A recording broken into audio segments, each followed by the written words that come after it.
Selamat datang Career Talk pada siang hari ini. Sebelumnya izinkan saya memperkenalkan diri terlebih dahulu karena seperti kata pepatah, tak kenal maka tak sayang. Perkenalkan saya Rishda dari Teknik Geologi Angkatan 2022. Izin untuk memandu keberjalanan acara selama beberapa waktu ke depan. Suatu kehormatan juga karena dapat hadir dalam forum yang syarat akan pengetahuan dan inspirasi ini. Tak lupa pula saya ucapkan selamat datang kepada para pembicara pada acara siang hari ini yang terhormat. Yang terhormat Ibu Bupati Banyuwangi, Bu Ipuk Fiestianandi Azwar Anas MKP, lalu Bapak Abdillah Baras STMT selalu Ketua BP Geopark Ijen dan tim verifikator Geopark Nasional, lalu ada Pak Profesor Benyamin Sapii selaku Guru Besar Teknik Geologi ITB yang akan memberikan pembukaan setelah ini. Dan juga para hadirin di ruang Hilmi maupun dalam platform Zoom meeting yang berbahagia. Adapun susunan acara pada seminar Jumat X Career Talk pada kali ini yaitu diawali dengan pembukaan, lalu ada opening speech dari Pamino nantinya, lalu akan ada sesi pematerian, kemudian akan ada sesi diskusi serta tanya jawab, dilanjutkan dengan penyerahan sertifikat, kemudian dokumentasi, dan terakhir penutupan. Baik, untuk memulai acara kali ini, marilah kita berdoa menurut agama dan kepercayaan masing-masing. Berdoa dipersilakan.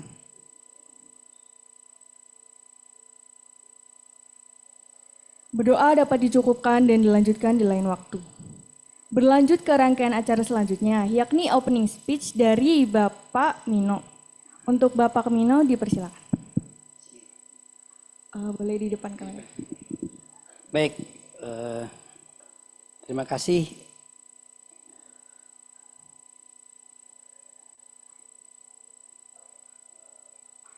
Rida selaku moderator.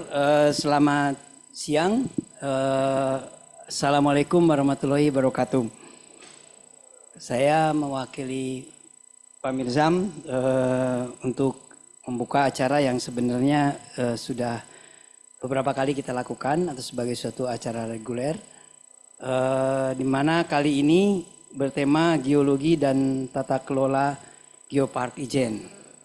Jadi yang akan jadi pembicara mungkin sangat tepat sekali, ini adalah Ibu Ipuk, Ibu Bupati.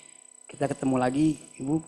Saya pernah mampir ke sana, berjumpa sama Ibu dan tim ketika kita visit Banyuwangi tahun lalu kalau nggak salah. Kemudian bicara selanjutnya adalah Pak Abdillah Bargas, ini mahasiswa S3 kami, belum lulus sebenarnya. Baik, jadi tapi dua-duanya adalah yang akan saya pikir sangat tepat sekali untuk membicarakan permasalahan geopark yang sangat luar biasa, yaitu Ijen yang sangat boleh dijadikan sebagai suatu contoh yang sangat terkelola dan kemudian juga sangat informatif menurut kami dalam rangkaian visit kami ke Banyuwangi. Jadi insya Allah diskusi kali ini atau presentasi kali ini bisa mencerahkan dan memberikan gambaran pada para hadirin sekalian, juga terutama pada mahasiswa-mahasiswa yang mungkin juga tertarik pada profesi yang agak berbeda, yaitu geopark dan atau part dari geoparawisata yang juga merupakan bidang yang bisa menjadi sesuatu yang sangat important. Baik, itu saja tanpa menunggu terlalu lama. Jadi saya ucapkan terima kasih atas kesediaannya Ibu Ipuk dan juga Pak Abdillah. Saya berikan waktu untuk start memberikan presentasi pada meeting ini. Jadi Rida, mungkin itu dari saya. Wassalamualaikum warahmatullahi wabarakatuh. Waalaikumsalam warahmatullahi wabarakatuh. Terima kasih kepada Pak Mino yang selaku Guru Besar dari Teknik Geologi atas penyampaian opening speech-nya. Nah, sekarang tanpa berlama-lama lagi, marilah kita masuk ke sesi yang sejak tadi sudah ditunggu-tunggu nih, yaitu sesi pematerian dengan topik Geologi dan Tata Kelola Geopark Ijen di mana pemateri pertama akan disampaikan oleh Pak Abdillah Baras, STMT, selaku Ketua BP Geopark Ijen dan Tim Verifikasi Geopark Nasional. Kepada Pak Abdillah Baras, dipersilakan. Baik, terima kasih Mbak Moderator, Mbak MC. Saya izin memulai. Bismillahirrahmanirrahim. Assalamualaikum warahmatullahi wabarakatuh. Selamat siang yang kami hormati Pak Minu, kemudian para Bapak Ibu dosen dari Teknik Geologi ITB, dan juga semua peserta yang hadir pada siang hari ini. Jadi awalnya sebenarnya ini pembicara utamanya adalah Ibu Ipuk ya, yang hari ini sedang cuti Bapak Ibu sekalian. Jadi mungkin tidak dipanggil Bupati dulu karena sekarang lagi periode kampanye, sehingga jadwal beliau padat sekali, dan akhirnya diskusi dengan Mas Mirzam yang akan di panel. Mungkin Ibu akan hadir di sela-sela acara untuk menyapa dan menyampaikan sedikit sambutan dan cerita terkait dengan Geopark yang sudah dikawal oleh beliau.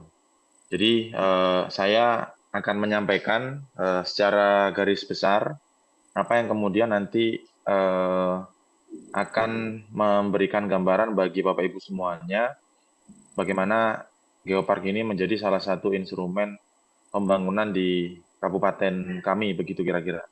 Jadi ini slide yang kemarin dipaparkan di University of Sydney.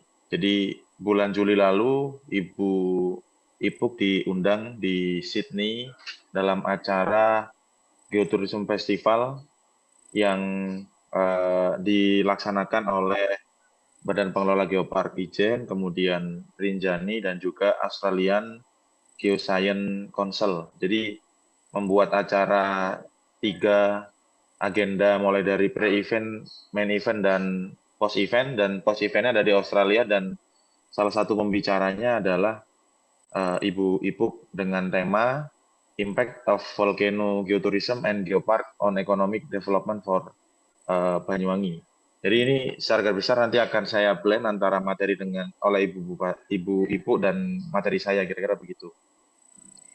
Jadi ini posisi Geopark kami. Jadi tidak hanya di Banyuwangi, tapi juga di Bondowoso. Jadi sebagian ada di Bondowoso dan Banyuwangi. Posisinya ada di ujung timur Pulau Jawa, di Jawa Timur begitu, sehingga untuk aksesnya juga cukup mudah karena bisa dilalui dengan pesawat dalam waktu hanya 1,5 jam dari Jakarta.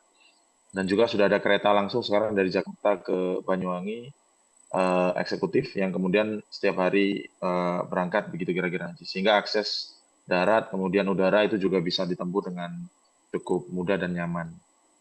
Jadi ini Bapak Ibu sekalian,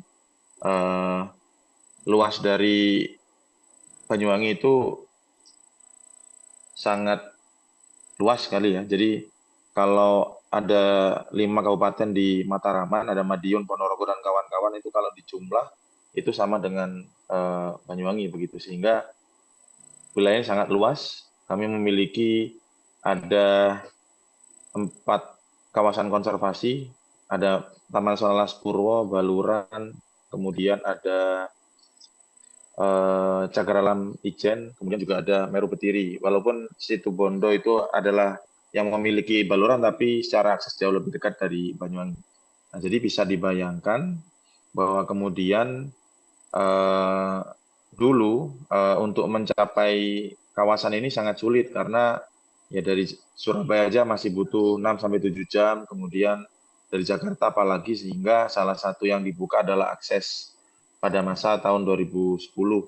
Sehingga ada bandara yang mulai dioperasionalkan, pertama penerbangan mungkin di Surabaya, Banyuwangi, kemudian di 2014 ke atas sudah ada Jakarta ke Banyuwangi. Hari ini ada 2 kali flight dari Jakarta ke Banyuwangi, yang kemudian bisa mempermudah akses dan kemudian membuat daerah ini lebih mudah dikenal dan lebih mudah dijangkau oleh semua orang begitu. Jadi kuncinya adalah membuka aksesibilitas. Nah, di mana kawasan Banyuwangi sebagai bagian dari Geopark ini ya ada di ujung timur Pulau Jawa dekat dengan Bali, sehingga kita juga mendapatkan limpahan dari Pulau Bali dari sisi wisatawan karena ya selain Lombok, walaupun kami tidak masuk daerah prioritas dari pemerintah pusat, tapi alhamdulillah mungkin bisa bersaing dengan daerah-daerah yang kemudian mereka juga disupport dengan APBN yang sangat luar biasa, tapi di sini juga cukup berkembang, tidak kalah dengan daerah-daerah yang lain. Ini populasinya sekitar 1,7 juta, punya garis pantai terpanjang se-Jawa, 175 km garis pantai, ada 25 kecamatan, 217 desa. Dan bisa dilihat luas areanya sekitar 3.592 km persegi itu wilayah daratnya saja. Nah, ini adalah cara promosi sebenarnya ya. Di tahun 2010 dari kota santet menjadi kota pariwisata, sehingga diubah brandingnya adalah Sunrise of Java. Jadi matahari pertama di Pulau Jawa. Jadi kalau di Jawa sekalipun ada beberapa geopark, ada Ijen, ada Bojonegoro, kemudian ada Geopark Gunung Sewu, ada Karangsambung, kemudian sampai ke Ciletuh. Nah, tapi kami adalah geopark pertama yang mendapatkan matahari di Pulau Jawa, sehingga kami yang lebih bangun duluan dan harusnya kami yang paling di depan, kira-kira begitu harapannya. Nah, ini didukung oleh Green Airport, jadi arsitekturnya osing, kemudian lokal, tidak memakai AC, kemudian bandara hijau pertama di Indonesia, kemudian landscape-nya masih dikelilingi oleh persawahan karena memang juga dibatasi, sehingga tidak diizinkan pembangunan di sekitarnya untuk kemudian mempertahankan landscape yang ada di kawasan ini. Dan bisa dilihat ini arsitekturnya menganut struktur atau kemudian bangunan rumah adat Using, kemudian bisa dilihat di interiornya, kemudian juga di luarnya ketika datang pasti semua orang akan merasakan kesejukan, tidak ada rasa panas dan sebagainya, karena memang benar-benar dibangun dari sisi green dan arsitekturnya adalah arsitektur terkenal yaitu Andra Matin. Dan beberapa waktu lalu ini mendapatkan apa namanya Aga Khan Award, jadi penghargaan arsitektural dunia. Jadi di Oman ini mendapatkan penghargaan itu, begitu kira-kira. Dan ini bisa dilihat ketika datang sudah disuguhkan oleh tulisan Welcome to Banyuwangi International Airport, dan kemudian ada logo Geopark Ijen ini disupport oleh PU Cipta Karya yang berkolaborasi dengan Angkasa Pura, begitu kira-kira. Dan ketika Bapak Ibu turun di sini, Bapak Ibu sudah akan melihat jajaran pegunungan yang ada di dalam kaldera Ijen, mulai dari Gunung Merapi, Ungup-Ungup, kemudian ada Ijen, ada Gunung Ranti, kemudian Gunung Pendil, Suket, hingga Raung yang paling tinggi. Nah, ini Bapak Ibu sekalian adalah penghargaan arsitektural dunia yang kemudian didapatkan karena menerapkan konsep green dan kemudian arsitektur lokal begitu ya, sehingga walaupun dalam isu modernitas tapi kelokalan masih tetap dijaga dan dipertahankan dan sangat alami begitu kira-kira. Nah, ini konsep utamanya sebenarnya sebelum ada Geopark tahun 2018 adalah ekoturism, sehingga Bapak Ibu bisa melihat ya kalau kita bicara ekoturism berarti bicara ekologi, sehingga berbicara landscape geografis yang kemudian mempertahankan antara keragaman geologi sebenarnya, kemudian biologi dan juga budaya. Ya, bagaimana kemudian ketika mempreserve atau kemudian mengkonservasi mulai dari alam hingga budayanya, maka ya itu yang disamakan dengan ekowisata yang kemudian sekarang mungkin orang lebih terkenal dengan Geopark begitu. Yang kemudian di kawasan kami ini tidak ada wisata yang kemudian dibuat-buat. Jadi benar-benar murni dari alam karena memiliki 125 km garis pantai, memiliki landscape pegunungan tua, gunung api OAF, Old Andesite Formation, kemudian di utara memiliki gunung api muda, kemudian ada beberapa wilayah kars, sehingga dari situ sebenarnya landscape ini terbentuk dan kemudian menjadi kawasan yang menarik dari si ekoturisme maupun geopark. Nah ini Ijen, Bapak Ibu sekalian, bisa dilihat Kawah Ijen ini adalah bagian dari warisan geologi bernilai internasional dengan danau asamnya yang pH-nya mendekati 0,1, yang merupakan danau asam terbesar di dunia. Yang kedua adalah fenomena api biru yang berasal dari solvatara yang kemudian keluar dari celah-celah penambangan belerang yang ada di kawah ini, begitu kira-kira.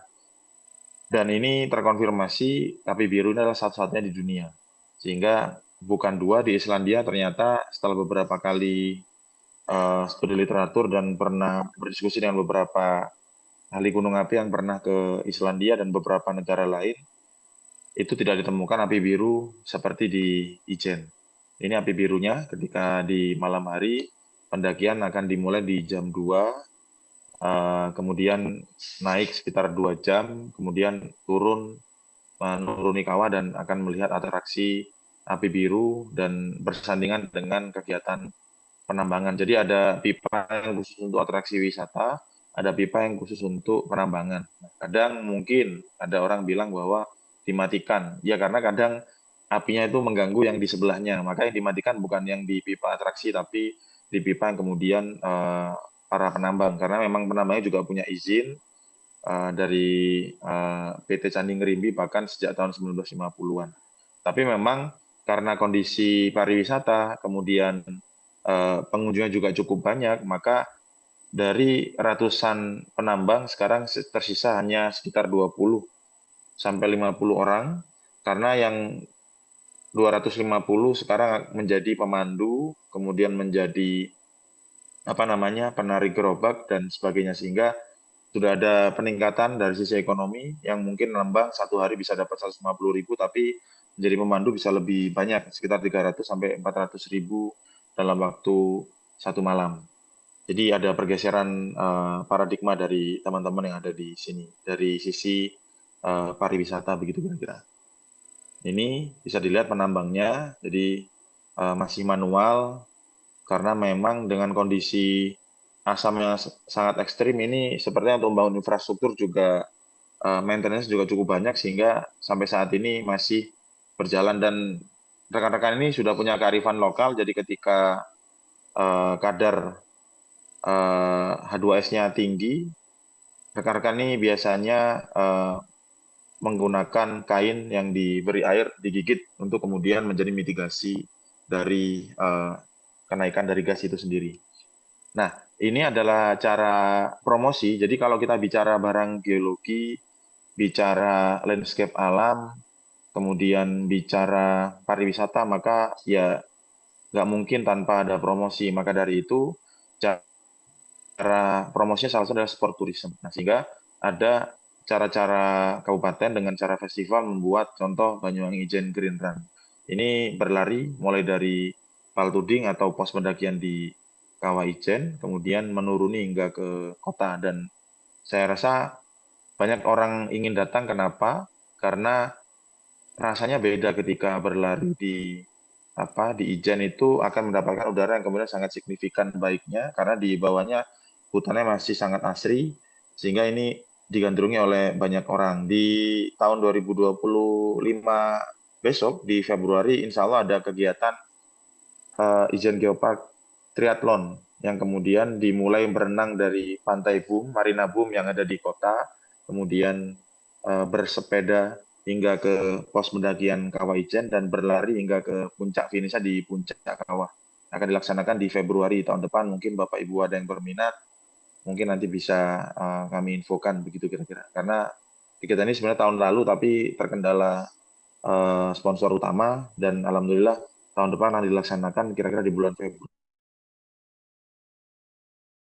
dengan triathlon pertama yang diadakan di kawasan kami. Sebelumnya ada duathlon tapi di Alas Purwo, lari dan bersepeda saja. Nah ini Blue Fire Ijen Challenge. begitu. Bersepeda juga bagian dari kegiatan sport tourism yang juga intinya mempromosikan kawasan geoparknya, yaitu Api Biru atau Ijen.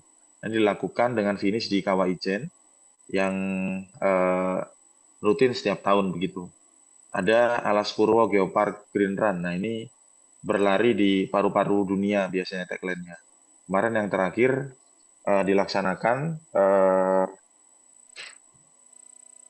berlari Anda sehat. Nah, itu Anda berlari Anda sehat kalau di Alas Purwo karena benar-benar hutannya masih sangat bagus, sangat asri sehingga kayak nggak ada capeknya kira-kira ketika berlari di kawasan ini. Tapi intinya adalah promosi sebenarnya.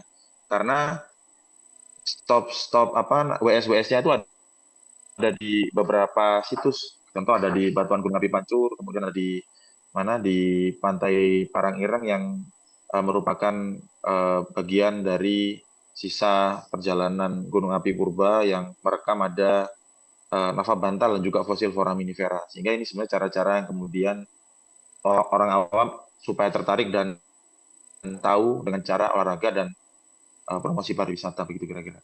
Ini Alas Purwo National Park, bagian dari Biosphere Reserve. Jadi kami mempunyai 2 status UNESCO, yaitu yang pertama Biosphere Reserve, ini cagar biosfer dunia, sudah ditetapkan di 2016 dan kemarin 2023 kita mendapatkan UNESCO Global Geopark. Jadi kalau UNESCO Global Geopark lebih kepada seluruh landscape mulai dari geologi, biologi hingga budaya, tapi kalau cagar biosfer Anda bicara keragaman hayati sehingga Taman Nasional bagian dari zona intinya. Maka bisa dilihat Bapak Ibu sekalian ini ada merak yang kemudian siap memanjakan mata ketika kita akan mengunjungi savana Sadengan. Ini merak jantan yang bisa kemudian mengawini sekitar 10 sampai 12 betina. Jadi kalau di orang biologi itu bagus ceritanya. Jadi kalau sebuah atau hewan itu ketika bulunya bagus, burung itu biasanya suaranya jelek sehingga cara memikatnya adalah dengan cara bulu dan yang bagus adalah bulu yang jantan. Kemudian kalau burung itu bulunya jelek maka suaranya yang bagus untuk menarik minat dari lawan jenisnya. Jadi ini yang kemudian filosofi yang bisa didapatkan ketika kita mengunjungi kawasan ini dari sisi perilaku fauna begitu. Ada banteng Jawa, ada rusa, ada elang Jawa, ada bangau tongtong, dan simbiosis mutualisme yang sering dipelajari di sekolah itu antara banteng dengan atau kerbau dengan jalak itu ada di sini, sehingga bisa melihat secara langsung.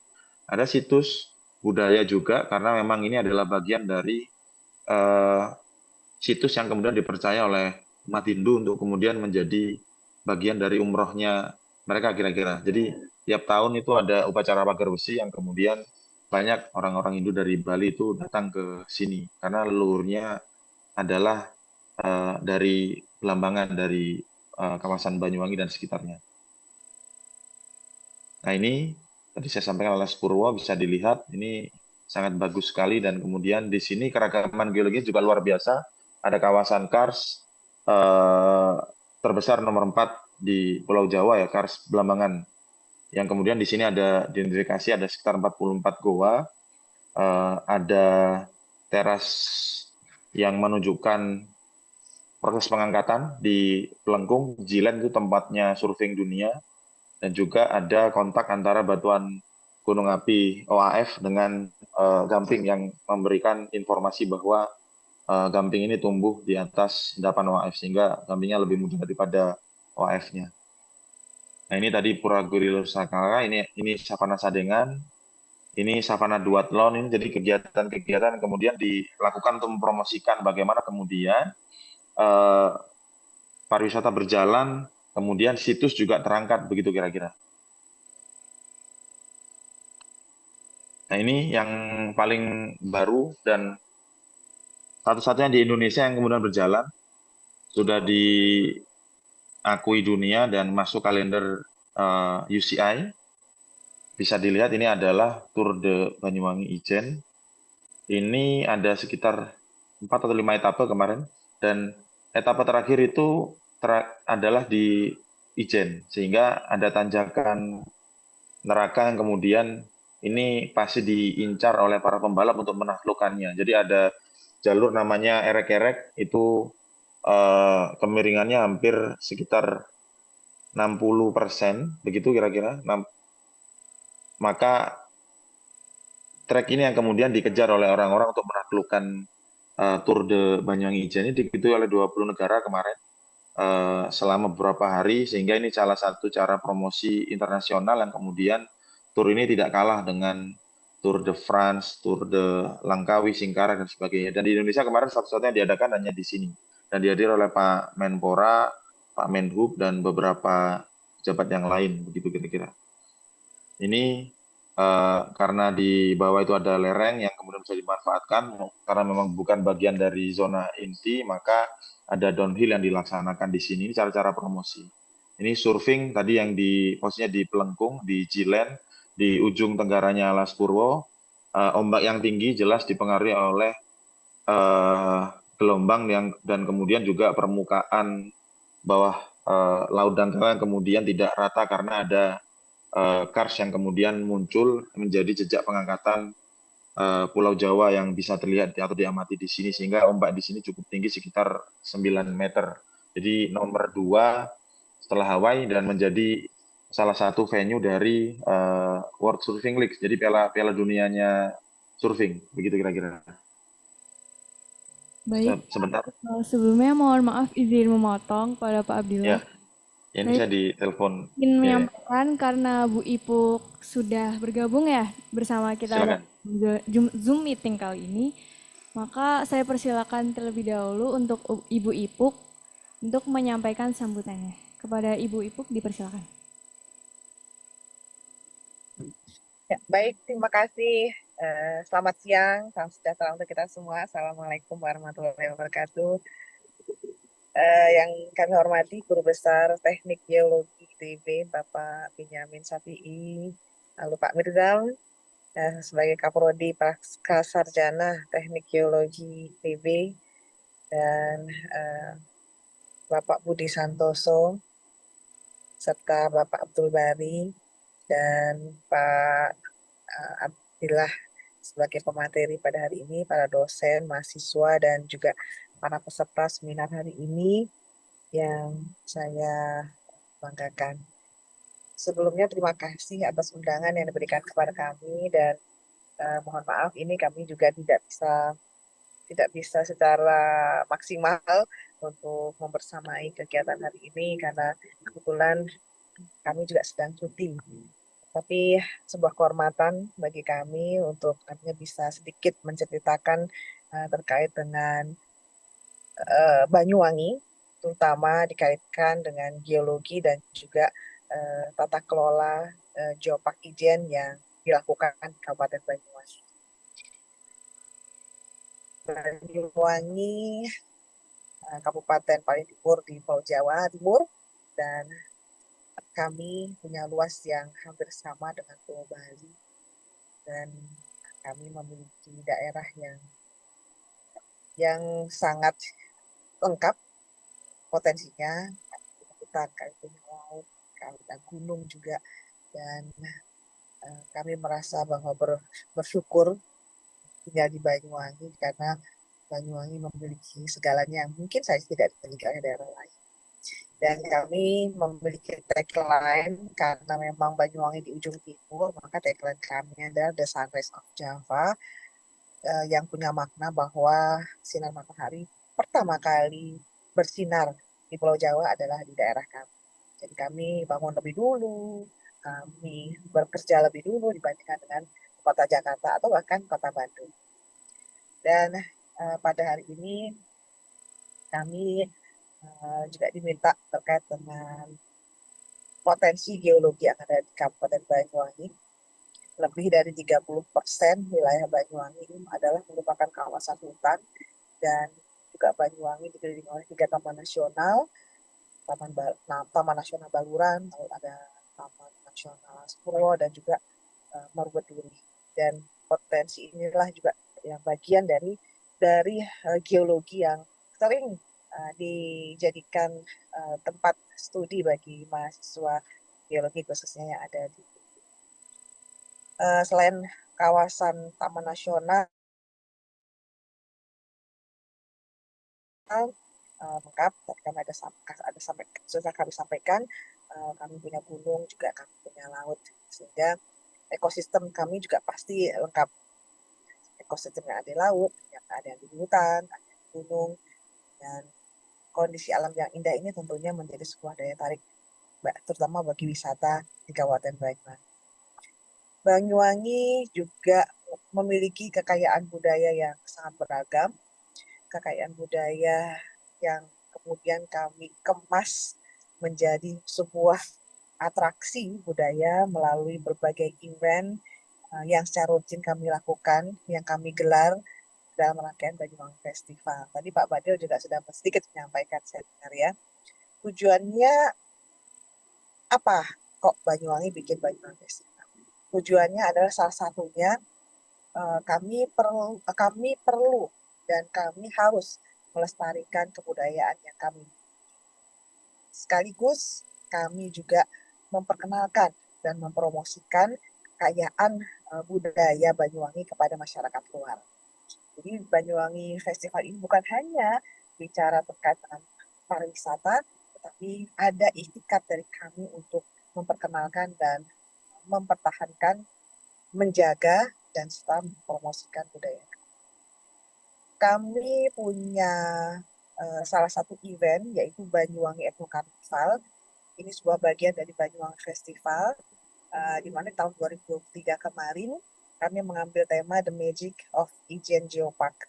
Nah, tema ini memang sengaja kami pilih sebagai ungkapan rasa bangga kami ketika itu, di mana Ijen Geopark ditetapkan sebagai atau masuk dalam jaringan UNESCO Global Geopark.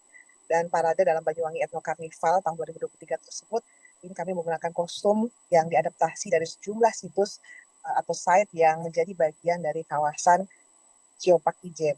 Mulai dari Gunung Ijennya, mulai dari Alas Puronya, lalu juga ada air terjun Leader, lalu ada Pantai Sembulungan, Pantai Pulau Merah, Pantai Parang Ireng, dan bahkan sampai Sukamade. Semua diwujudkan dalam bentuk fashion dan semuanya ada cerita dan ada maknanya. Jadi satu event lain juga kami gelar yang tidak kalah menarik, yaitu pertunjukan kolosal Gandrung Sewu.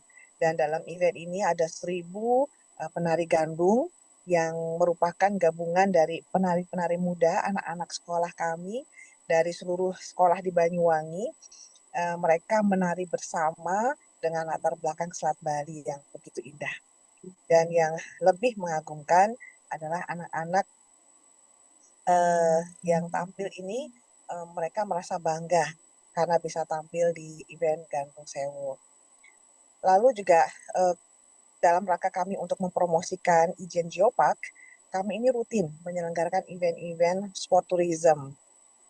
Kami menggelar berbagai ajang olahraga dengan skala baik lokal, nasional, bahkan juga internasional.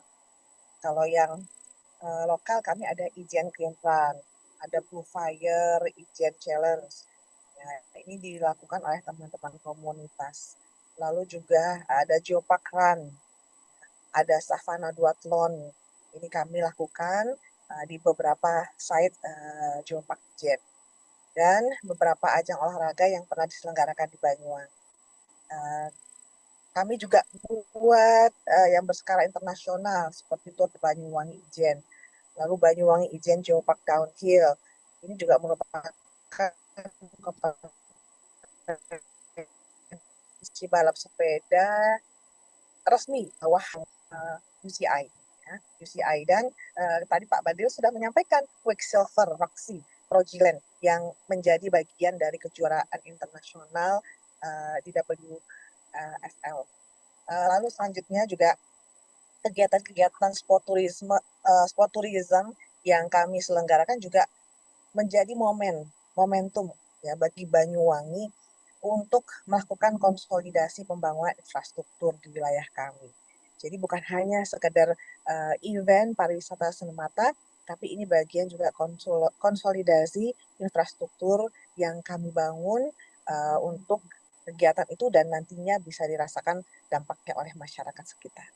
Lokasi-lokasi yang kami pilih untuk penyelenggaraan kegiatan tersebut umumnya memang lokasi yang secara infrastruktur belum terlalu baik.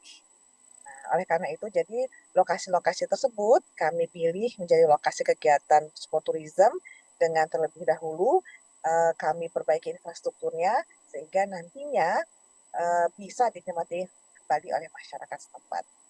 Nah, sektor pendidikan juga kami gerakkan untuk mendukung keberhasilan pengelolaan Geopark Ijen. Salah satu upaya yang kami lakukan adalah dengan secara bertahap kami memasukkan materi seputar Geopark Ijen dalam pembelajaran siswa di sekolah, utamanya melalui mata pelajaran IPS dan IPA. Tujuannya adalah kami ingin mengedukasi masyarakat, terutama mengedukasi para pelajar tentang site-site Geopark Ijen yang ada di Banyuwangi. Selama ini anak-anak kami hanya tahu bahwa Ijen itu adalah sebuah kawah yang di situ ada danau sulfurnya dan di situ ada blue fire-nya.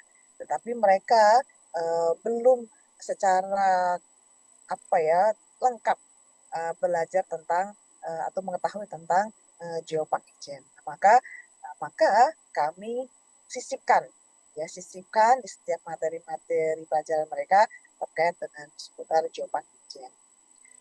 Kami juga sejak tahun ini yang sudah memiliki pusat informasi geologi Geopark Ijen yang dibangun atas bantuan hibah dari Badan Geologi Kementerian SDM RI, dan alhamdulillah ini menjadi salah satu tempat yang dimana kami lebih mudah memberikan edukasi kepada anak-anak kami Banyuwangi. Dan selain menjadi destinasi, tapi ini juga menjadi bagian dari tempat anak-anak untuk belajar. Kami lengkapi dengan Museum Budaya Belambangan yang sebelumnya memang sudah ada, dan sekolah-sekolah di Banyuwangi juga secara rutin mengunjungi tempat tersebut ya, untuk nantinya bisa mendapatkan informasi dan wawasan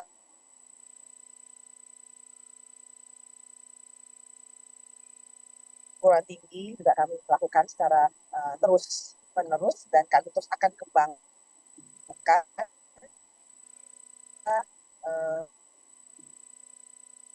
Ijen sama dengan termasuk salah satunya dengan ITB. Pak Mirzan nih sudah beberapa kali hadir ke Banyuwangi, dan di bulan Agustus tahun kemarin selama 5 hari tim dari ITB termasuk Pak Mirzan berkunjung ke Banyuwangi untuk melakukan berbagai kegiatan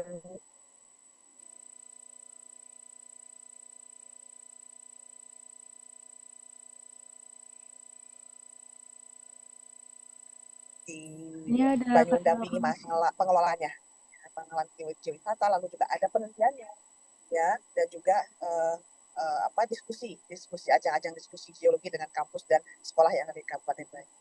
Mudah-mudahan nanti ada event-event lagi yang bisa diselenggarakan di Banyuwangi dari tim TB. Kami sangat berharap nanti ada kolaborasi antara pemerintah Kabupaten Banyuwangi dengan TB agar bisa terus berlanjut nantinya. Dan kami sangat bersyukur maksudnya bulan September tahun 2023 kemarin Geopark Ijen secara resmi sudah masuk masuk dalam jajaran UNESCO Global Geopark, dan mudah-mudahan ini semakin menjadi daya dukung ya bagi pemerintah Kabupaten Banyuwangi untuk nantinya bisa semakin berkembang dan semakin terhubung dengan beberapa jejaring terkait dengan geoparknya, baik di tingkat regional, nasional, bahkan juga di tingkat global internasional. Dan terakhir, Banyuwangi kemarin juga menjadi salah satu tuan rumah penyelenggaraan International Geopark Symposium yang menjadi rangkaian event global di mana banyak hal masukan dan banyak hal juga yang didiskusikan pada event tersebut.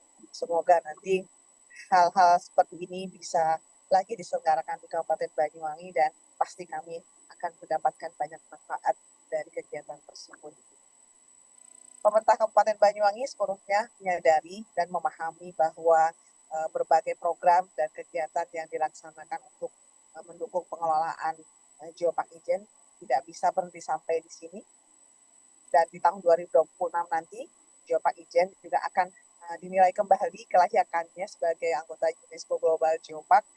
Oleh karena itu, kami berharap dalam mendukung persiapan penilaian tersebut, pemerintah Kabupaten Banyuwangi melalui semua perangkat daerah yang ada nantinya bisa bekerja sama dengan berbagai pihak, termasuk dengan perguruan tinggi dan juga termasuk dengan teman-teman ITB ya, dan juga masyarakat serta pihak swasta akan kami libatkan agar nanti ada berbagai upaya pengembangan Geopark Ijen melalui pengembangan infrastruktur, baik infrastrukturnya maupun pelatihan pengembangan kapasitas SDM Geopark yang ada di kami, dan juga bagaimana peningkatan kualitas geoproduct, lalu juga penyelenggaraan event-event dengan branding Geopark dan kegiatan-kegiatan lain yang nanti bisa berdampak pada Banyuwangi dan juga seluruh masyarakat.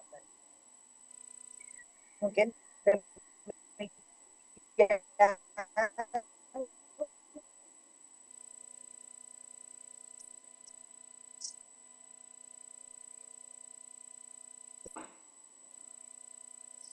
Masih ada sedikit kendala terkait teknis. sedikit cerita tentang kami bisa mendapatkan insight dari event-event terkait dengan Geopark yang diselenggarakan di Kabupaten Banyuwangi. Terima kasih. Assalamualaikum warahmatullahi wabarakatuh dan selamat siang. Waalaikumsalam warahmatullahi wabarakatuh. Terima kasih dan selamat siang kepada Bu Ipuk. Sekali lagi saya ucapkan terima kasih atas sambutannya yang juga informatif sekali ya terkait Banyuwangi dan juga Ijen Geopark itu sendiri. Lalu saya juga mengucapkan kembali selamat datang kepada di Zoom meeting kali ini.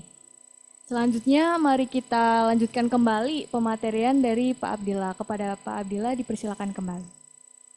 Mbak MC, mungkin Pak Mino memberikan feedback dulu mungkin sebelum Ibu melanjutkan acara.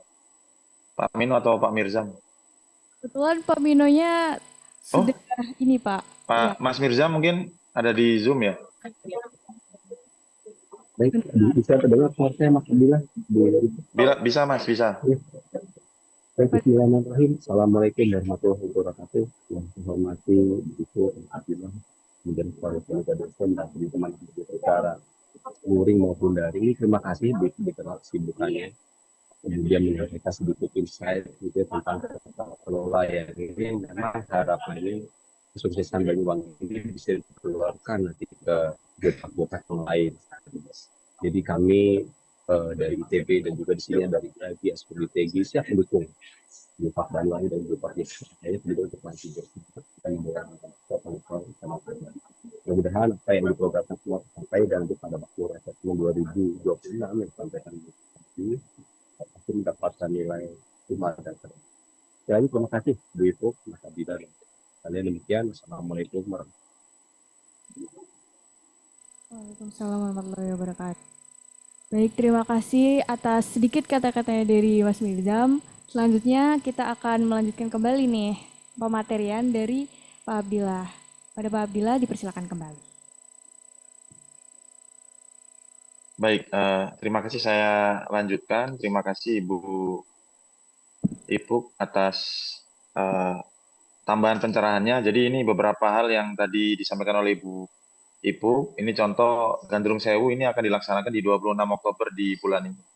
Jadi monggo Bapak Ibu sekalian yang hadir dalam forum hari ini mungkin nanti bisa memesan tiketnya, tapi bukan tiket Gandrung Sewu, tiket pesawat yang ke sini ya, dan tiket kereta, sehingga Bapak Ibu bisa menikmati event ini dengan view Selat Bali dengan 1.300 penari gandrung yang kemudian sangat menarik dan masuk dalam Karisma Event Nusantara dari Kemenparekraf. Jadi ini sangat luar biasa sekali. Kemudian ini Bapak Ibu sekalian, contoh yang kami lakukan beberapa waktu ke belakang, salah satunya adalah kuliner yang kemudian coba kita angkat karena Geopark Ijen adalah rumah bagi semua suku di Indonesia. Kami memiliki 12 suku, mulai dari Using yang asli, kemudian ada suku Jawa, ada suku Bali, ada dari Bugis Mandar, ada dari Chinese, kemudian Arab dan sebagainya, sehingga ini adalah bagian kami dalam melestarikan dan mempromosikan apa-apa yang kemudian ada di kawasan kami dari sisi kuliner, terutama kuliner etnik gitu ya, sehingga kita ambil tema ethnofood contohnya. Jadi ini di suku Osing ada 3 lokasi yang kita lakukan, kemudian suku Jawa dengan gendurennya, tradisinya, ada Megibung, Bali, Van Java, itu di dekat bandara ada Kampung Bali memang di daerah kami begitu. Jadi ini tidak hanya memasak tapi mencari ilmunya. Kenapa ini ibu-ibu berbaju hitam ini tidak pakai sendal, berinteraksi dengan tanah yang kemudian hari ini sudah kita lupakan bahwa kita sekarang kayaknya satu hari pun kayaknya menginjak tanah aja enggak. Padahal ada radiasi yang kemudian ditimbulkan ketika kita langsung bersentuhan dengan tanah. Makanya orang-orang di zaman dulu itu mungkin jauh lebih sehat daripada kita. Kenapa? Karena ada radiasi-radiasi yang kemudian diperlukan oleh tubuh kita yang didapatkan dari tanah yang kemudian kita pijak. Nah, itu kita bahas di sini. Kemudian ketika psikologi orang, ketika prasmanan, maka masakannya lebih banyak sayur daripada daging-dagingan. Sehingga karena psikologi orang prasmanan itu nggak sengaja ngambil kayak orang terhipnotis, ngambil 1, 2, 3, 4, 5, 6, ternyata banyak satu piring. Nah, sehingga dibuatlah menu-menu seperti ini. Ada menu khusus yaitu pecel PT, ini memang benar-benar masakan ritual yang kemudian ada di kawasan Geopark, yang kemudian ini pembuatannya pun juga nggak asal-asalan, jadi higienis sekali begitu ya.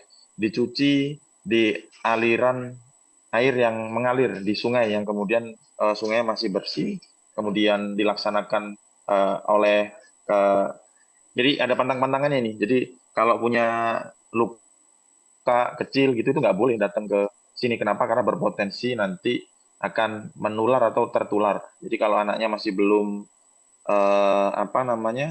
hari-hari masih belum selesai, nah itu nggak boleh datang karena potensi untuk kemudian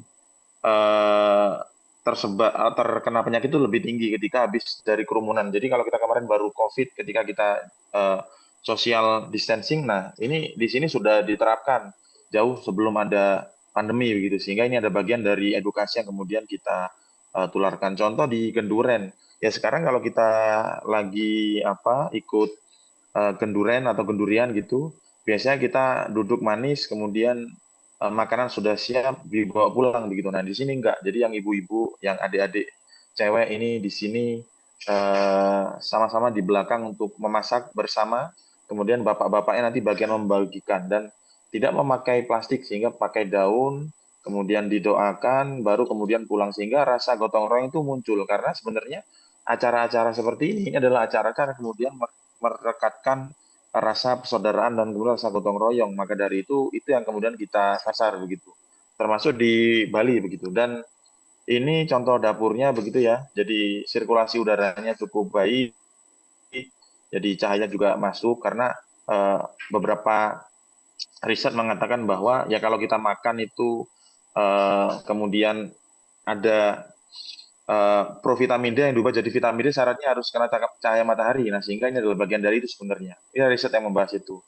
Ini contoh kemarin kita lakukan Bugis Mandar dengan nama atur panjang ininya. Jadi coto, konro, kemudian palu, basa, kemudian barongko dan sebagainya itu kita masak di sini dan kita kenalkan kepada anak-anak muda sehingga mereka tahu bahwa kemudian ada suku-suku yang kemudian mendiami wilayah kami dan mempunyai kuliner-kuliner khas yang kemudian juga perlu diangkat dan dikenalkan ke generasi muda. Di sebelah kanan ini Chinese food. Kemarin ada Mid Autumn kalau di China. Nah ini kemarin kita membuat festival mini terkait dengan pembuatan kue bulan yang ada di sekolah 3 bahasa. Jadi sekolah ini bahasanya Chinese, kemudian Indonesia dan Inggris, dan salah satu gurunya juga langsung di datangkan dari Hong Kong begitu, yang kemudian kemarin kita coba membuat kue bulan bersama-sama dan mengangkat lagi kemudian masakan-masakan, kuliner-kuliner yang kemudian berasal dari berbagai macam suku yang ada di kawasan kita begitu. Nah, ini tadi yang disampaikan Ibu Ipuk, ada buku pembelajaran yang kemudian sudah dirilis begitu. Jadi ada modul-modul yang kemudian terbentuk oleh gotong royong dari para Bapak Ibu guru, terutama di MGMP. Ini memunculkan modul pembelajaran tingkat SMP terkait dengan IPA, IPS, terus kepala sekolah itu membuat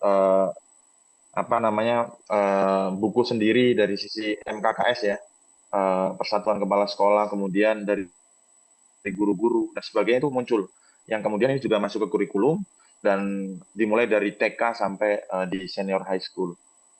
Nah, ini contoh Bapak Ibu sekalian, edukasi yang mungkin sederhana tapi bermakna, bahwa kemudian soal-soal ujian ini sudah mengarah kepada cerita-cerita yang kemudian mungkin jarang kita dapatkan ya, bahwa biasanya ya lokasi kita di Bandung, ya cerita nanti di Sumatera gitu, soal ujian dan sebagainya atau buku-buku pelajarannya. Tapi di sini coba kita memakai unsur lokal yang ada di kawasan kita begitu, yang kemudian bisa dilihat contoh ada batuan kapur dari Geopark bentuk prisma segitiga, luas permukaan batu tersebut jika berulang seperti ilustrasi di bawah ini. Semua matematika dikaitkan dengan batuan, sehingga sebenarnya ini masuk ke semua pelajaran. Jadi tidak hanya bicara IPA IPS, tapi ke semua pelajaran. Bahkan soal ujian juga seperti ini. Sehingga alam bawah sadar anak-anak di sini itu sudah tahu bahwa mereka memiliki A sampai Z. Kenapa orang-orang kemudian tidak menghargai apa yang dimiliki? Karena kadang tidak tahu bagaimana kemudian mereka memiliki keistimewaan yang tidak didapatkan oleh orang lain, begitu kira-kira. Nah, ini contoh kemarin ini ada salah satu siswa SMP yang mengikuti lomba karya tulis ilmiah tingkat nasional. Ini juga mengangkat kemarin geological hazard mitigation effort of hosting traditional houses by applying the concept of ethnomathematics. Jadi ternyata secara tidak sadar nenek moyang kita, suku-suku yang berasal dari Sabang sampai Merauke itu membuat rumah sebenarnya mengadaptasi bahaya geologi yang kemudian muncul. Salah satunya mungkin gempa bumi karena kita mempunyai 3 lempeng. Nah, ternyata dalam penerapan kegiatan sebenarnya mereka menerapkan konsep matematika sebenarnya dari konsep kongruen, kemudian kesebangunan dan sebagainya. Sebenarnya itu dilakukan atau diaplikasikan oleh nama kita, tapi tidak dinamakan dengan matematik, sehingga kemarin diangkat dari si etnomatematika. Kemudian untuk membangun rumah tahan gempa itu seperti apa, strukturnya dari kayu dan sebagainya, dan kemudian tujuan akhirnya adalah bagaimana mempreserve dari suku itu sendiri supaya tidak punah ketika bahaya geologi datang, misal gempa yang datang maka struktur bangunan masih aman, sehingga sebenarnya ini adalah bagian dari konservasi yang kemudian ada kaitannya dengan sains begitu. Tapi kalau kita bicara mungkin sekarang citizen science ya, bukan sains yang ada di perkuliahan maupun di bangku sekolah. Nah, ini coba kita angkat begitu, dan di sini sudah diperdakan bahwa kemudian bangunan-bangunan ini bangunan-bangunan di kawasan kami itu ya bisa dilihat nanti strukturnya usin termasuk bandara yang kemudian tadi saya sampaikan di depan. Nah, ini bisa informasi yang tadi saya sampaikan, yang tadi sudah disampaikan oleh Ibu Ipuk.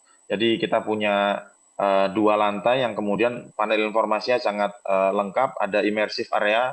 Jadi ini video mapping dari 4 sisi, 4 dimensi begitu, yang kemudian bisa menggambarkan pembentukan bumi di kawasan Geopark sampai kemudian muncul manusia yang kemudian dinamakan dengan suku Osing. Ada mikroskop untuk melihat fosil-fosil yang kemudian ada di kawasan kami, ada ruang bioskop, ada panel batuan, ini yang kemudian ketika dipencet begitu atau didulit seperti di warung Tegal, nah itu nanti akan muncul informasinya begitu. Ada kemudian maket map dan ada penjelasannya, ini semua sudah menggunakan teknologi digital, dan ini sudah cukup banyak pengunjungnya di bulan Februari, walaupun kami ini ada 10 mungkin di Indonesia pusat informasi ini yang dihibahkan oleh Kementerian SDM, tapi insya Allah di kawasan kami ini adalah yang terbaik karena belum di BAST aja udah dioperasionalkan dan sudah disiapkan 2 pemandu yang kemudian fasih berbahasa Inggris dan sudah dilatih. Mungkin beberapa yang sudah pernah ke sana bisa memberikan testimoni yang kemudian pengunjungnya juga cukup banyak, sekitar 1.800. Dan ini memberikan PAD ketika kemarin di bulan Juli sudah diserah terimakan oleh Kepala Badan Geologi secara langsung di mana di acara Geotourism Festival. Ini sudah memberikan PAD karena di Perda dimunculkan bahwa kemudian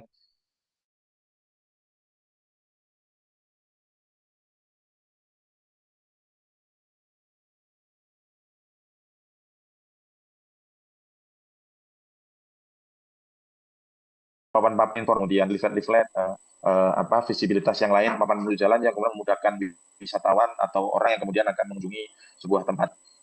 Papan-papan ini disebar di ruang terbuka hijau di beberapa daerah atau di beberapa lokasi, sekitar 7 lokasi di seluruh penjuru, yang kemudian di sini memuat informasi terkait dengan geopark dan kemudian juga menganut informasi terkait dengan flora-flora yang ada di sini yang kemudian ada manfaatnya terhadap orang yang mungkin jalan-jalan di sana, olahraga di sana dan sebagainya. Nah, ini tadi 2023 ditetapkan menjadi UNESCO dan 2026 sudah akan dinilai kembali. Tahun depan kita sudah harus mengirimkan salah satu summary kepada UNESCO dan 2026 akan dikunjungi kembali. Setelah 2022 kemarin kami dikunjungi oleh UNESCO. Ini Ibu Bupati, Ibu-Ibu paparan di forum-forum tersebut. Jadi kami tidak hanya datang untuk seremonial, tapi selalu memberikan paparan. Jadi di depan 1.200 peneliti kemarin di Maluku, di Thailand ini, di Asia Pasifik konferensi juga mengirimkan abstrak dan ibu-ibu juga presentasi, sehingga ini adalah cara kepala daerah untuk kemudian mempromosikan daerah di forum-forum dunia, tidak hanya datang untuk melakukan seremoni seperti mungkin daerah-daerah yang lain gitu kira-kira.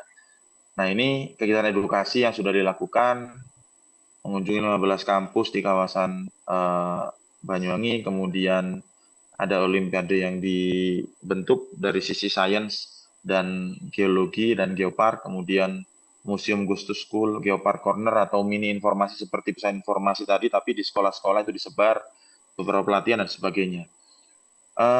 Ini contoh pemandu wisata begitu ya, bisa dilihat bagaimana mereka sebenarnya ingin mengetahui informasi bagaimana sebenarnya suatu situs itu bisa diceritakan dari sisi ilmiah tapi dengan bahasa sederhana. Ini kita difasilitasi oleh di Snaker Trans dari dana cukai yang kemudian dilakukan untuk 200 peserta. Nah, ini aktif dalam kegiatan pameran dan konferensi, hampir hadir di semua tempat. Kemarin terakhir di acara Asia Pacific Geopark Network Regional Asia Pasifik di Vietnam di September bulan lalu. Dan ini buku-buku yang sudah diterbitkan, sudah disampaikan ke beberapa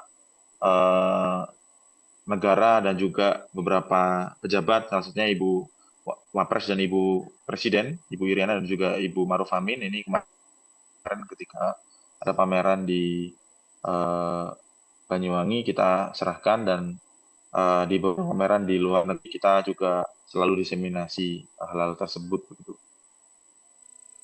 Jadi dengan buku-buku ini yang tersebar luas, maka ini contoh salah satu ada wisatawan yang kemudian senang dengan buku ini dan kemudian harapan bisa punya soft copy dan akan disebarkan kepada temannya di luar negeri yang ingin mempromosikan wisata tentang Geopark dan Banyuwangi, kira-kira begitu.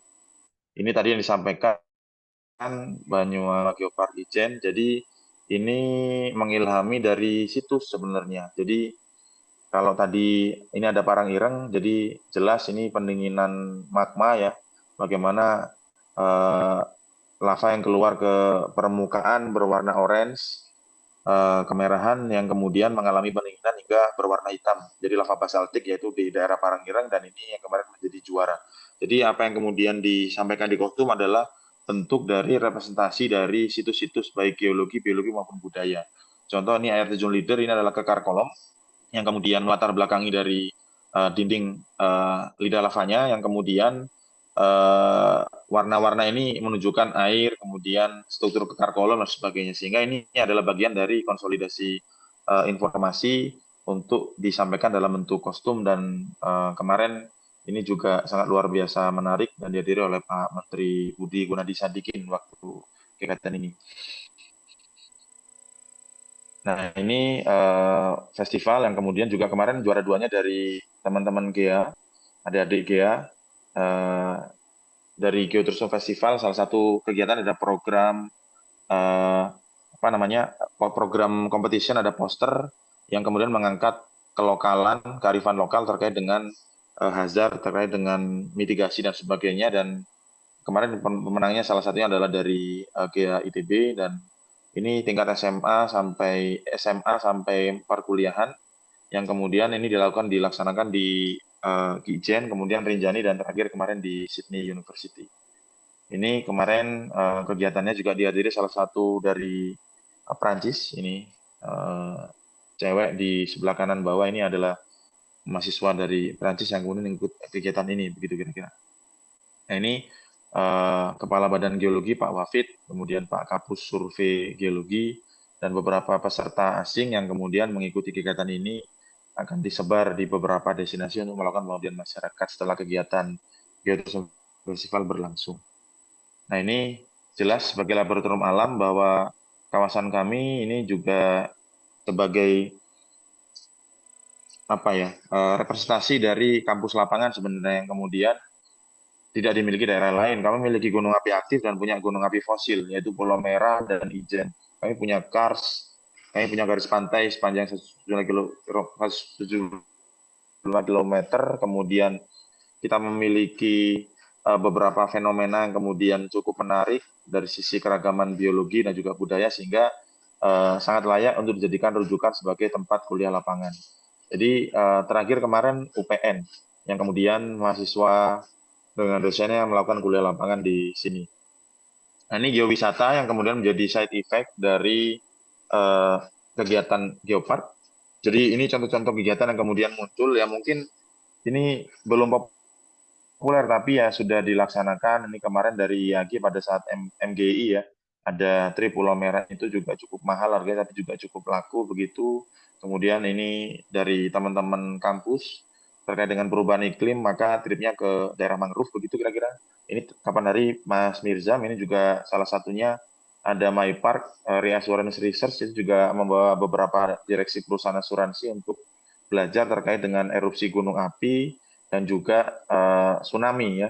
Jadi jelas kalau ngelihat Kawah Wurung, Sinderkur ini ya sudah bagus kalau difoto, tapi alangkah lebih bagus ketika diceritakan dan kemudian dinarasikan dengan sederhana dan bisa dipahami oleh semua orang. Jadi bagaimana kita bisa mengetahui atau membayangkan rekonstruksi dari letusan Ijen yang kemudian memuntahkan sekitar 470 km kubik material vulkanik. Nah, di selatan, karena kami pernah mengalami tsunami di tahun 930 tahun yang lalu, jam 2 malam dini hari, sehingga cukup banyak korban jiwanya, dan ini akan terulang kembali. Tapi kita nggak tahu kapan, sehingga ini adalah bentuk bagian dari mitigasi yang kemudian perlu digalakkan, tidak hanya tugunya, tapi ternyata juga menjadi tempat belajar bagaimana tsunami terbentuk pada tahun 1994. Dan ternyata catatan tidak hanya 1994, tapi pernah di tahun 1930 dan 1825 kalau nggak salah. Jadi bisa di range kira-kira kalau secara kasar aja 60 tahun sekali lah kira-kira rentang waktunya, sehingga ya gini perlu dilakukan mitigasi ke depannya. Ini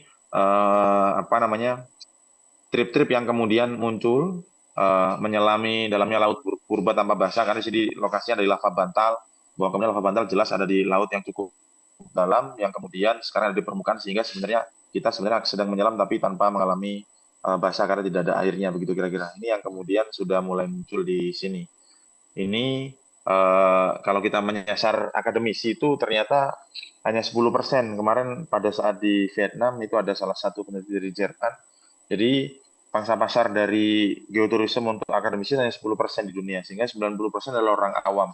Maka ini program yang kemudian sebenarnya untuk orang awam, dimulai dari pendidikan dini, mulai dari TK hingga SMA, yang kemudian dieskalasi kepada wisatawan umum. Jadi ada program namanya jalur geowisata yang kemudian dimunculkan dengan mengkombinasikan situs geologi, biologi budaya dengan aktivitas seperti di sentra kelola sampah, kemudian dengan aktivitas nelayan yang ada di pantai, pembibitan dan sebagainya. Sehingga ini adalah bagian dari multiplier effect yang bisa dirasakan oleh semua pihak. Yang kemudian ini modul-modul yang kemudian dimunculkan, dibuat sehingga jelas ketika datang ke suatu lokasi mereka sudah punya panduan harus kemudian belajar apa sehingga outputnya jelas begitu kalau dari sisi pendidikan TK hingga ke SMA. Tapi kalau untuk umum ya mungkin sifatnya berbentuk leaflet dan buku panduan begitu kira-kira. Ini anak-anak diajak kemudian merasakan bagaimana nelayan menarik perahunya, kemudian menimbang ikan di TPI atau tempat pelelangan ikan dan sebagainya. Di sini ada sentra kelola sampah, mereka belajar memilah sampah di sentra kelola sampah ini sehingga membuat mereka tahu bahwa kemudian sampah itu harus dipisah dari sumber, tidak di lokasi terakhir karena itu akan menyusahkan begitu kira-kira. Ini juga mendalami situs geologi ini di Pulau Merah, ini yang kemudian salah satu singkapan yang kemudian ada di pinggir pantai di kawasan gunung api tua di selatan Jawa. Ini juga ke beberapa perusahaan, ini kalau nggak salah ini di perusahaan ikan, kemudian ini ada di mana di tempat pembibitan beberapa tanaman. Kita juga ajak ke tempat pembuatan gerabah karena memang gerabah yang di sini itu gerabah yang kemudian paling baik karena memiliki tanah yang mengandung beberapa unsur mineral yang kemudian membuat dia menjadi cukup bagus. Dan untuk roasting kopi ini sudah diteliti bahwa ketika ngerosting kopi dengan gerabah di sini itu jauh lebih enak rasanya dibandingkan dengan gerabah-gerabah yang lainnya. Dan ini juga di kantor pos, bahwa kantor pos juga bagian dari sarana promosi, jadi sudah akan mendapatkan kartu pos yang bergambar tentang situs-situs yang ada di sini. Ini grafik dari kunjungan wisatawan, bisa dilihat 2023 sekitar 3,1 juta, karena memang kita nggak bisa mungkin ya ini Bali, tapi ya paling tidak sebenarnya ya dengan terlalu banyak wisatawan juga akan berdampak cukup buruk ya dari sisi karbon dan sebagainya, sehingga ya ini cukup lah kalau kita bicara dari sisi pariwisata. Ini wisatawan mancanegara sekitar 69.000 hingga 70.000, yang tahun ini mungkin jauh lebih bertambah karena sudah mulai lebih normal begitu kira-kira. Ini dampak ekonomi yang kemudian dimunculkan. Ini GRDP,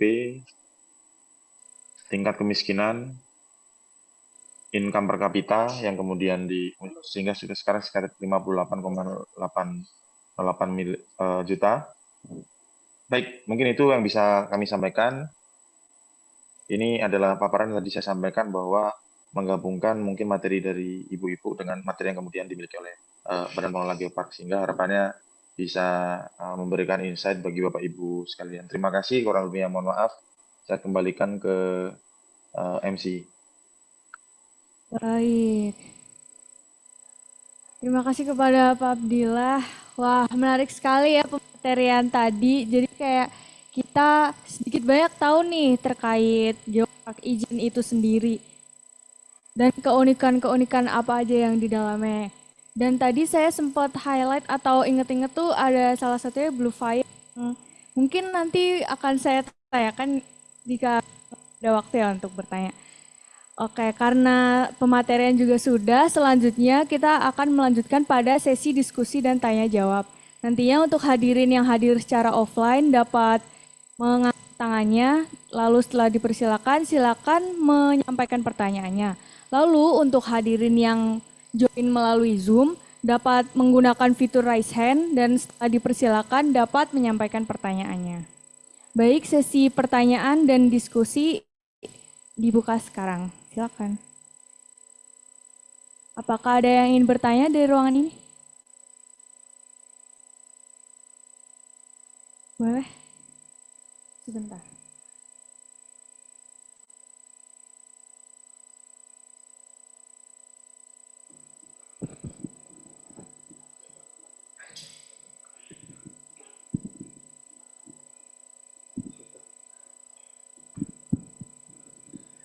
Eh, Boleh, sini aja.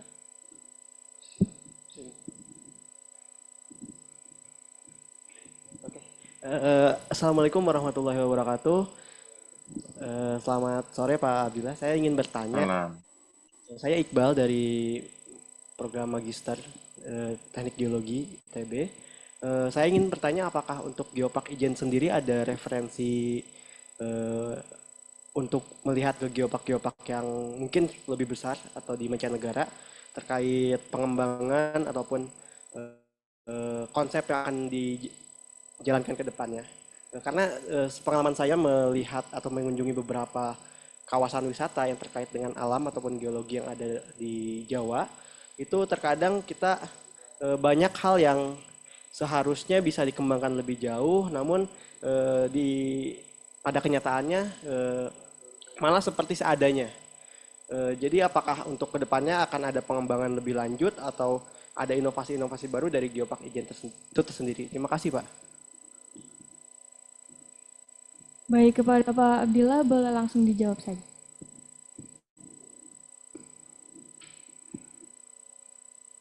Baik, terima kasih Mas Iqbal atas pertanyaannya. Jadi tentunya ada ya. Jadi momen-momen yang tadi saya sampaikan ketika kita berjejaring dengan geopark sedunia, contoh di event Global Geopark Network itu di 2 tahun sekali, kemudian ada event secara regional Asia Pasifik, itu adalah bagian dari kita untuk belajar dari daerah-daerah lain yang kemudian memiliki latar belakang yang sama.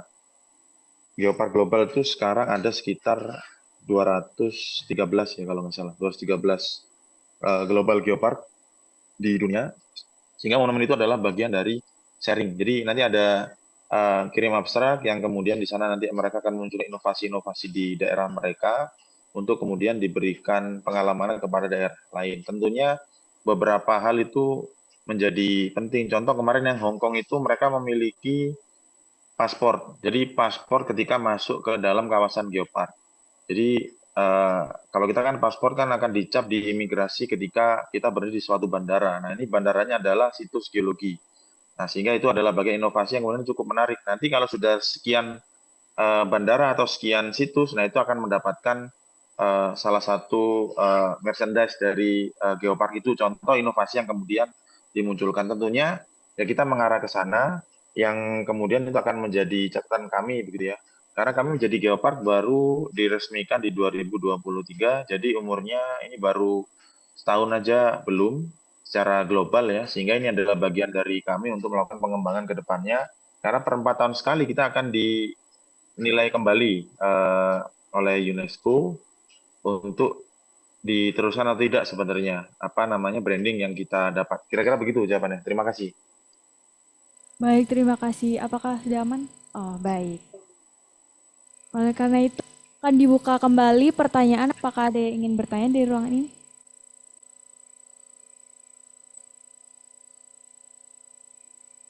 Oke, sepertinya kita akan melihat di Zoom meeting terlebih dahulu ya. Boleh kepada Pak Sugeng Wijono dipersilakan untuk menyampaikan pertanyaannya. Oke, terima kasih. Bisa didengar, Pak? Siap, Pak Ya, Sugeng. ya. Pak, Ketemu mau kembali. tanya, Pak.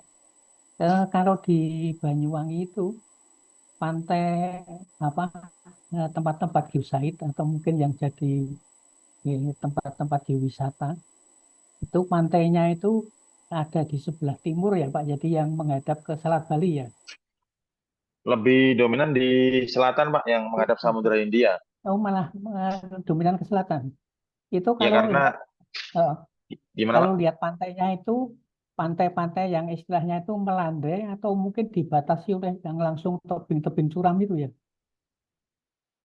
Yang dibatasi tebing-tebing curam Itu. karena eh, kalau di geopark itu jadi latar belakang situs geologi yang kemudian ditonjolkan. Jadi kalau Oke. di Selat Bali mungkin fiturnya hanya morfologi pantai, tapi ketika kita Hmm. bicara di pantai selatan, karena sisa dari Gunung Api Tua, karena itu singkapan-singkapan itu akan menjadi salah satu bagian dari landscape pantai itu yang akan ditonjolkan. Jadi pantai itu bonus yang didapatkan dari sisi healing mungkin, tapi makna pelajaran yang didapatkan adalah contoh di Pantai Pulau Merah ada pulau merah yang kemudian menyingkap mineralisasi emas dan tembaga sehingga itu yang ditonjolkan. Oke, Kira-kira begitu, Pak. jadi Nah, jadi tebingnya itu nganu ya, mempunyai tebing-tebing yang langsung curam ya. Kira-kira tebingnya bisa beberapa meter ya, Pak, dari garis pantai itu ya. iya, Betul. jadi Ya. Jadi diisolasi ah, oleh bukit-bukit biasanya. ah, mungkin ini Pak. Jadi kita itu kadang-kadang kalau mau mengembangkan wisata di di daerah pantai itu terbentur kepada peraturan presiden yang memberikan batasan dari tepi pantai atau garis pantai itu 100 meter ke arah 100 bukit meter, itu tidak boleh ada bangunan permanen gitu ya Pak ya. betul. Nah, padahal sekarang untuk menarik wisatawan yang agak milenial ini, ini biasanya kan cenderung untuk sampai ke mungkin villa, mungkin juga tempat-tempat ngopi itu kan sampai ke pinggir-pinggir pantai gitu ya Pak ya. Hmm. Dan ancaman kebencanaannya itu bukan tsunami, tetapi sebetulnya mungkin malah tebing-tebing yang longsor itu ya. Nah, apakah ini ada regulasi dari peraturan bupati untuk berani katakanlah membuat regulasi terhadap peraturan presiden yang mensyaratkan 0 sampai 100 meter tadi, Pak? Iya, jadi izin menjawab mungkin, Mbak ya. Jadi kalau terkait itu, ya kita menganut peraturan tertinggi sebenarnya, Pak. Jadi memang eh, kalau kita kemudian berbicara kawasan pantai, memang tadi 100 meter adalah kewenangannya di provinsi biasanya, dari Dinas Kelautan dan Perikanan, yang kemudian disupport oleh peraturan presiden dan sebagainya, sehingga eh, kita tidak mengotak-atik gitu Pak sebenarnya. Jadi sebenarnya orang ke Pantai Pulau Merah itu 1 tahun adalah kunjungan paling tinggi sejauh Jawa Timur itu ada di sana Pak. Sebenarnya kadang kita tuh begini Pak, apa ya, ingin membuat atraksi yang kemudian atau bangunan yang kemudian eh, kadang menutupi landscape dari pantai tersebut. Sebenarnya orang itu ketika datang ke Pulau Merah pengen foto yang kemudian latar belakangnya adalah si Pulau Merah itu sendiri. Nah, ketika akan diberi bangunan-bangunan yang kemudian akan merusak pemandangan itu malah lebih jelek. Yang kalau di Banyuwangi itu tidak sampai mengarah ke sana, jadi lebih kepada membangun ekosistemnya sebenarnya, bukan membangun hanya destinasi. Karena kalau bicara destinasi alam, senatural mungkin itu yang kemudian dicari orang sebenarnya saat ini. Ini Jadi kami kira-kira begitu kami Pak. mungkin memberi contoh, Pak. Di daerah Gunung Kidul itu kan Gunung banyak Kidul. sekarang tempat-tempat untuk selfie itu ya, Pak. Sampai di pinggir-pinggir pantai, miklik-miklik sampai di tepi pantai itu, Pak. Jadi memang sensasi wisatawan sekarang itu agak beda dengan zaman kita gitu. Betul, betul. Istilahnya istilahnya mencoba adrenalin itu ya, Pak. Jadi Ya, ini kita itu disuruh membuat kajian akademis. Dari kajian akademis itu kita sebetulnya ancamannya bukan tsunami, tetapi sebenarnya kan longsor, Pak. Longsor longsor. karena batuannya itu kars, batuannya itu kapur ya. Itu potensi longsornya dan bekas-bekas longsornya itu cukup banyak. Dan itu kita sudah mengaji akademis. Jadi setiap bangunan permanen itu kita membuat kajian geoteknik, Pak, atau kestabilan lereng. Jadi jarak berapa dari garis pantai,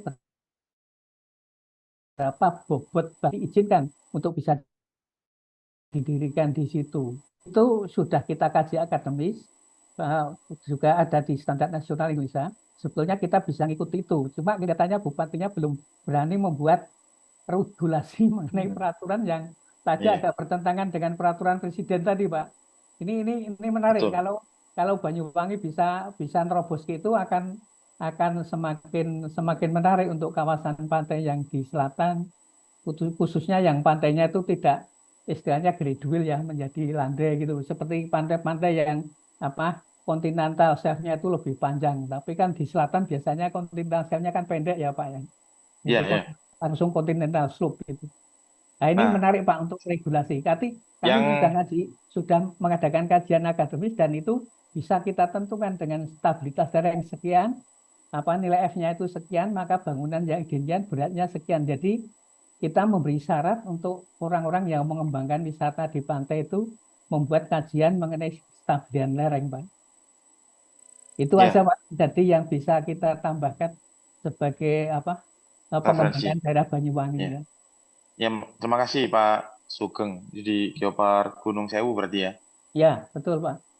Ya, kalau di kami kemarin ini dapat salah satu kegiatan dari Kementerian KKP, yaitu apa pengaturan RZ laut. Jadi rencana zonasi laut yang kemudian eh, ingin mengklirkan, Pak. Jadi sebenarnya zona zonasi laut itu seperti apa, dan kemudian ketika akan ada pembangunan itu lebih lebih clean and clear. Jadi kadang Iya.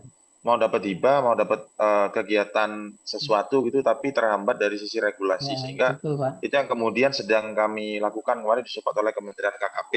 Jadi produknya nanti akan jadi perpres. Jadi Ya, itu akan soalnya dilakukan di tahun depan. sampai investornya bertanya, Pak, kalau 0 sampai 100 meter itu tidak bisa diapa-apain, nah mungkin wisatawan juga nggak bakal nggak punya daya tarik gitu loh, Pak. Nah, ini Iya, dari iya. segi pandangan investor itu, Pak. Jadi kita mungkin bisa berbasis investor, bisa berbasis masyarakat juga sih. Gitu.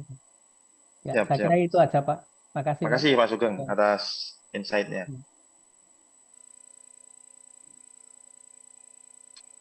Silakan, Mbak Moderator, saya kembalikan. Baik, terima kasih kepada Pak Sugeng atas pertanyaannya dan Pak Abdillah atas jawabannya. Selanjutnya kita akan membuka sesi tanya jawab kembali. Tadi sempat ada yang raise hand juga ya di Zoom. Apakah? Sebentar. Saya Mbak. Oh, dipersilakan kepada Pak Arya Anugraha atas pertanyaannya. Ya, Assalamualaikum warahmatullahi wabarakatuh. Selamat siang menjelang sore. Ya, tentunya saya senang sekali mendengar mengenai Banyuwangi karena Banyuwangi ini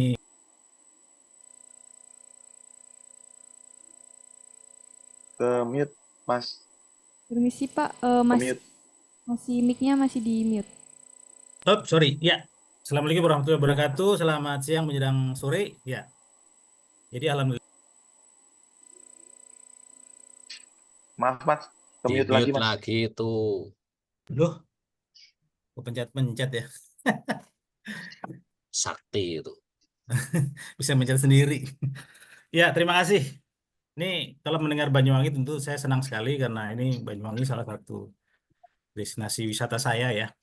Cuman selalu kalau kita menyoroti Banyuwangi itu selalu gunung dan seterusnya. Bahkan tadi barusan dibahas mengenai pantai. Nah, saya itu justru ingin sharing dan tentunya menginginkan pemerintah kabupaten juga memberikan perhatian dan juga mengembangkan wisata perairan. Ya, kalau tadi disebutkan Pantai Selatan, kalau saya atau kami sebagai diver itu lebih tertarik di pantai timurnya. Oh, iya. Jadi Pantai Timur Banyuwangi itu adalah lokasi diving yang sangat baik, sangat unik, cuman masih sangat kurang dikembangkan. Ya, mungkin dengan adanya Geopark Banyuwangi ya, jadi ini mungkin saya menyarankan untuk juga diintegrasi karena sekarang saja industri pariwisata untuk scuba diving itu dan snorkeling ya, scuba diving dan snorkeling itu di Banyuwangi sudah sangat terkenal sebenarnya. Jadi di Bangsering, Bang Sering. ya Bangsering itu kan sudah sangat terkenal dan ini sangat berpotensi untuk dijadikan eh, international destination. Kenapa international destination? Pertama, dia punya area konservasi. Jadi untuk scuba diving, industri scuba diving, ini kita ketahui adalah industri pariwisata yang spesial ya. Kenapa spesial? Kita orangnya sedikit, jadi tidak perlu mas pariwisata, tapi income-nya besar. Karena apa namanya, eh, expand per orang atau belanja orang per orang untuk wisatanya jauh lebih tinggi ya, atau tinggi lah, tinggi sekali ya. Gitu. Nah ini tentunya sangat menarik untuk dikembangkan. Dan Banyuwangi saya lihat seharusnya tidak kalah dengan Bali. Kita ketahui kalau untuk wisata diving di Indonesia salah satu yang paling maju di Bali dan Lombok. Nah Banyuwangi ini sebagai daerah yang satu memang berdekatan dengan Bali. Jadi di Bali itu Bali Utara ada salah satu destinasi yang internasional ya, Menjangan dan sekitarnya. Itu kalau dicapai dari Bangsering atau dari Banyuwangi itu sangat dekat. Bahkan lebih dekat dari Pemutaran ya. Pemutaran itu di Bali yang merupakan pusat asal destinasi scuba diving Kemenjangan. itu Banyuwangi Bangsering itu lebih dekat ke Menjangan dibanding Pemutaran. Selain itu juga di Banyuwangi sendiri, seperti tadi saya katakan, ada destinasi konservasi. Jadi scuba diving dan snorkeling yang memang konservasi dan ini saya rasa sangat terkenal ya. Gitu. Kalau untuk di industri pariwisata scuba diving itu cukup terkenal, tapi sangat-sangat amat sangat kurang dikembangkan. Ya, mungkin di Banyuwangi kalau kita bicara wisata air atau wisata tirta itu tadi disebutkan ada surfing, ada satu lagi Mas, kiteboarding. Kiteboarding itu di Menjangan juga international event. Ya, kiteboarding itu di Menjangan international event kalau nggak salah di September ya. Nggak tahu apakah masih ada tahunan atau enggak, tapi itu saya tahu di sana kiteboarding international event. Nah, saya hanya menitikkan saja mudah-mudahan scuba diving di Banyuwangi, terutama Bangsering dan sekitarnya, itu pesisir timur dari mulai utaranya, perbatasan dengan Situbondo, ke selatan, ke Bangsering, sampai ke selatan lagi itu adalah destinasi yang menarik untuk wisata scuba diving. Persoalannya adalah, sekali lagi, apa namanya, pengembangan dalam arti kata marketing dan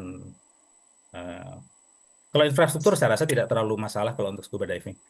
Gitu. Yang penting ada marketingnya dan ada pengembangannya atau apa namanya ya, lebih banyak promosi, ya. Nah, saya sih sangat berharap ini bisa diintegrasikan tentunya dengan Geopark Ijen. Itu aja komentar Baik, saya, Mas Abdillah, atau mungkin bukan baik. pertanyaan sih ya. Harapan. Makasih, Terima kasih. Mas Arya. Jadi menanggapi ya, jadi tahun 2020 sebenarnya kita sempat sebenarnya survei mulai dari pantai selatan hingga ke Baluran, survei bawah laut ya dengan teman-teman scuba diving.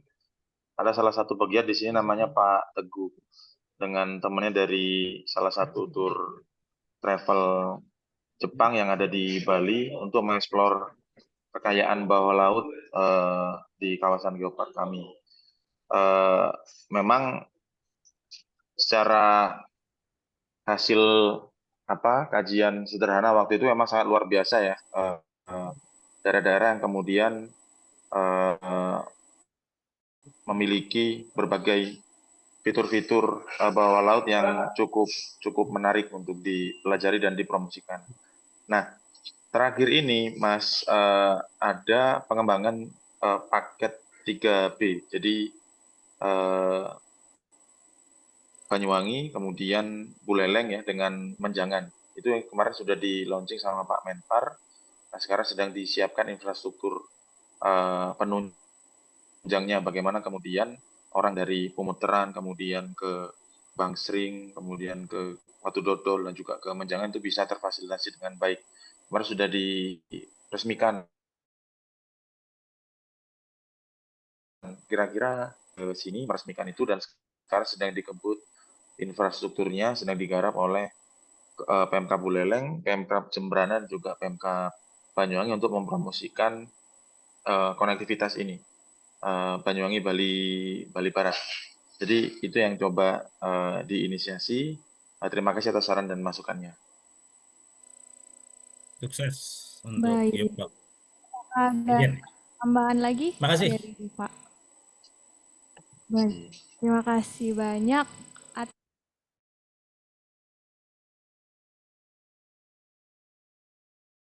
Pertanyaan ini atau terakhir ya, pertanyaan. Mungkin di ruangan ini ada yang ingin bertanya terlebih dahulu? Baik, kalau begitu kita akan melihat dari Zoom meeting apakah ada pertanyaan. Mas Ipul mau diving di Banyuwangi. Oh iya, kepada Pak Ipul dipersilakan. Oke, Assalamualaikum warahmatullahi wabarakatuh. Salam warahmatullahi Oke, wabarakatuh. terima kasih Om Abdillah, cukup bagus. Saya meneruskan aja. Ya nggak jauh dari itulah. Cuma saya ini kan saya gabungkan. Ya, jadi tadi benar yang dikatakan Om Arya. Saya juga diver. Ya beberapa kali lah. Saya ingat mungkin saya 2 atau 3 kali itu ke Bangsering. Cuma masalahnya juga nanti transportasi itu.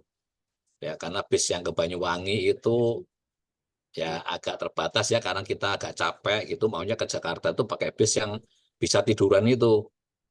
Nah, ternyata Sleeper. ya sleeper itu ternyata cuma sampai Surabaya. Di Banyuwangi nggak ada. Jadi Banyuwangi biasa. Nah, susah itu. Waktu itu mau pakai sleeper di Surabaya nggak bisa. Jadi ya akhirnya bis yang sama dari Banyuwangi sampai ke Bogor lah. Kebetulan saya tinggal di Bogor dan Lorena kan ya itu mereknya Lorena Mhm. itu bisnya. Mhm. Nah, ini aja karena saya juga sok ikut-ikutan triathlon tadi kan udah disebutkan. Itu Iya, pasti iya, nanti itu race directornya pasti Om Ben kan itu ya. Udah kenal ya sama Om iya, Ben Om ya? Ben. Iya Om itu. Ben. Iya Siap. Om Ben yang jadi race director untuk ini juga nggak terakhir kemarin kan Jatiluhur. Nah, ini Ya, kalau Jatiluhur, kalau betul. kemarin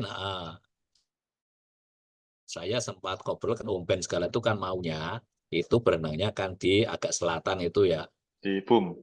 Nah, menurut saya kalau karena saya tadi Om Raya bilang itu alternatif aja itu ya, nggak harus BUM itu, bisa juga di Bangsering itu. Oh, baik. Ya ini kan tadi kan masalah promosi itu ya, karena itu nggak akan beda gitu ya. Bangsering itu udah di utara kan, Ya, nah, nanti tinggal habis berenang di selat itu di kawasan Bangsering, barulah nanti numpak sepedanya itu dari situ menuju ke arah lereng Ijen. Nah, betul. barulah dari Ijen itu dari lereng apa saya lupa namanya waktu disebutkan mana itu masih di lerengnya yaitu di lereng Ijen selesai sepedahan, nah barulah nanti itu lari ke puncak Ijen. Wes Mhm. lomproh itu menarik itu untuk apa? Ya. Moga-moga bisa ini. Ya karena Banyuwangi kan Ya, sudah mulai kemarin-kemarin nggak jadi-jadi itu ya untuk triathlon ini. ya, Oke itu aja. tahun-tahun. Ya, baik. Ya masukan terima kasih. Makasih. Waalaikumsalam warahmatullahi wabarakatuh.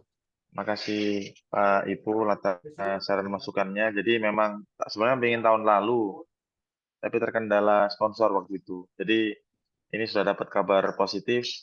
Insya Allah tanggal 15 sampai 17 Oktober besok akan melakukan survei terkait dengan venue dari triathlon di Februari. Jadi rencananya akan dijadikan sebagai event pembuka dari Banyuwangi Festival.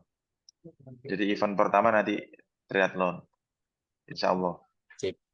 Saya tunggu Pak Ya Ibu. siap, mantap itu. Kalau bisa nanti sekalian nyempel nyelam memang. Oke, sukses Siap. selalu. Makasih. Baik, terima kasih kepada Pak Ipul atas partisipasinya ya dalam mengajukan saran atau informasi tadi. Nah, karena waktu yang terbatas nih, jadi sesi tanya jawab dan diskusi kita cukupkan di sini terlebih dahulu ya. Nanti kalau ada pertanyaan, mungkin bisa ditanyakan Pak Halo, Abdullah atau lainnya melalui halo. Instagram pribadi atau semacamnya. Oh, Itu Pak Andri pengen nanya tuh Mbak. baik kalau begitu dipersilakan kepada Pak Iya, Andri. dikasih tuh Profesor Langling Lung. Silakan Pak Andri. Marah nanti itu. Ipul, Ipul. Monggo, monggo. Baik, saya hanya sumbang saran saja ya.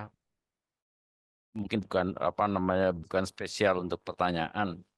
Nah, tadi saya apa namanya sangat terkesan dengan konsep geopark, tapi juga sekalian ekoturism ini ya. Ya. Jadi menurut saya Banyuwangi ini punya potensi untuk ini.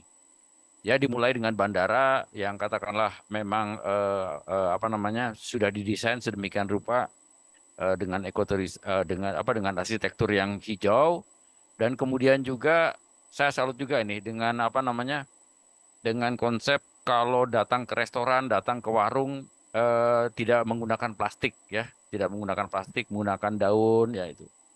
Nah, namun ada beberapa potensi yang apa namanya perlu digali ya. Karena Banyuwangi ini mempunyai pantai ya, dan sebagian sebagian besar dari pantainya itu mempunyai peluang untuk angin yang kencang ya. Ada baiknya juga kalau menurut saya itu di apa namanya dipromosikan juga untuk kincir angin ya. Nah, Ya, kebetulan ya. memang saya menyukai apa namanya kincir angin yang membuat kincir angin yang skala kecil ya untuk tuh. Jadi masyarakat juga bisa dilatih itu sebenarnya ya, bisa dididik untuk membuat UMKM yang nanti bisa memproduksi kincir angin yang bisa menghasilkan listrik. Nah, Baik. yang kedua juga melihat potensi batu ya. Jadi masyarakat di sana juga saya kira bisa juga membuat atau dilibatkan lah ya dalam industri berbasis batu ya. Jadi batu-batu itu mungkin bisa dikemas menjadi suatu produk ya yang nantinya khas untuk apa namanya untuk Banyuwangi ya, sehingga kontribusi masyarakat itu akan semakin luas ya, bukan hanya di sekitar tempat-tempat turis saja, tapi juga harus menjadi suatu industri yang terintegrasi ya untuk semuanya gitu ya. Jadi itu ya. Dan kemudian juga kalau untuk energi terbarukan itu bisa juga apa namanya peluang energi gelombang ya. Karena memang pantainya bagus itu. Saya kira itu potensial untuk itu ya. Jadi energi terbarukan di sana itu pertama bisa jadi geotermal. Nah, geotermal itu perlu dipromosikan ya. Kemudian juga Ya, gelombang, angin ya. Saya kira ya itu yang katakanlah bisa di apa namanya dicobalah di apa namanya dielaborasi untuk ditingkatkan. Ya, saya kira itu saja. Ya, makasih. baik. Makasih Pak Andri atas saran masukannya. Baik, pernyataan dari Pak Andri tadi benar-benar menutup sesi diskusi dan tanya jawab kita pada siang hari ini. Sebentar, dari Pak Sugeng masih raise hand apakah? Ya, ya Pak, sebentar Pak, ini Pak, tanya saja Pak. Apakah di Banyuwangi sudah diawali dengan penerapan ekonomi sirkuler itu Pak? Ekonomi sirkuler itu pemanfaatan dari kegiatan wisata, kemudian di recycle menjadi bahan-bahan yang bisa dimanfaatkan lagi, sustainable environment Pak. Makasih Ada. Pak. Ya, Pak Sugeng.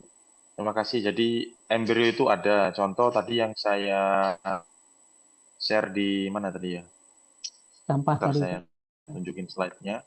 Ya, jadi ini posisinya di dekat pantai Pulau Merah, Pak. Sentra kelola sampah. Bentar ya. Saya tunjukkan. Nah, ini. Jadi yang gambar kanan bawah ini adalah sentra kelola sampah. Ini mengelola sampah yang ada di pemukiman yang di dekat pantai Pulau Merah dan pantai Mustika dan juga destinasi wisata.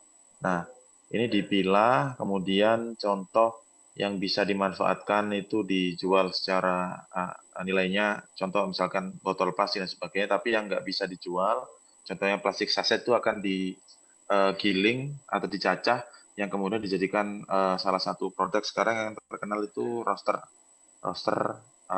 yang sekarang lagi hype lah untuk orang-orang, itu dijual harganya sekitar Rp10.000 per biji.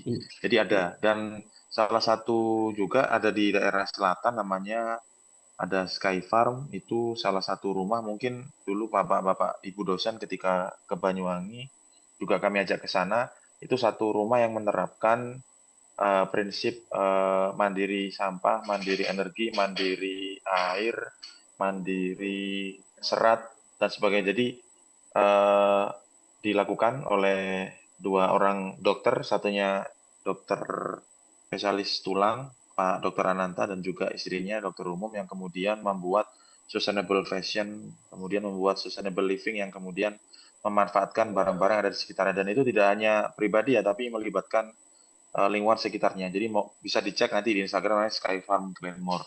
Jadi itu membuat wastafel di rumahnya itu dari tutup botol plastik. Sekarang lagi membuat baju-baju yang kemudian berasal dari kain-kain recycle. Jadi itu sebenarnya sudah dilakukan, embryonya sudah ada dan cukup banyak, tapi mungkin belum skala besar yang seperti kita harapkan gitu kira-kira. Ya, Terima kasih Pak Sugeng. Saya kira bagus Pak, ini jadi satu model mungkin percontohan bagi daerah-daerah wisata yang lain Pak. Jadi Ya. perlu ditiru Pak. Jadi Sky Farm itu kalau ke sana bayar 50.000 per orang, dapat makan siang. Makannya dari sana Pak, jadi berasnya dari sana, terus buahnya dari sana, ikannya dari sana, jadi dari rumah itu. Dan kemudian di sana ada edukasi. Mereka punya pembibitan, kemudian pertanian organik, kemudian sistem irigasi yang sudah pakai IoT, pakai surya panel, kemudian mereka membuat kain sendiri, menanam kapas untuk mandiri serat dan sebagainya, sehingga apa yang ada di sana itu adalah hal yang kemudian ada di lokasi itu, dan harapan tidak membawa sampah. Jadi nggak boleh membawa botol plastik, bolehnya membawa tumbler karena mereka tidak menyediakan itu. airnya juga di ini Pak, air dari hujan yang kemudian di treatment oleh mereka. Jadi mandiri segala hal, begitu kira-kira. Oke, terima kasih Pak. Jadi menarik sekali ini Sama-sama. Pak. Jadi ini kemarin sebelumnya ada eh, fund ya, hasilnya sponsor-sponsor yang mungkin bisa CSR, bisa bisa mungkin perbankan yang bisa mensponsori itu Pak. Ya, Ya, ya, ya. terima Ya, kasih sekali Pak. Jadi ini bisa jadi satu kolaborasi untuk bisa saling belajar Pak, terutama ekonomi sirkuler. Sekarang baru baru baru baru didengung-dengungkan ini. ya. Makasih Pak. Makasih Pak Sugeng. Sekali lagi terima kasih kepada Pak Sugeng atas pertanyaannya tadi ya. Sekarang berarti benar-benar selesai sesi tanya jawab dan diskusi kita. Selanjutnya akan dilakukan sesi penyerahan sertifikat kepada operator, disilakan.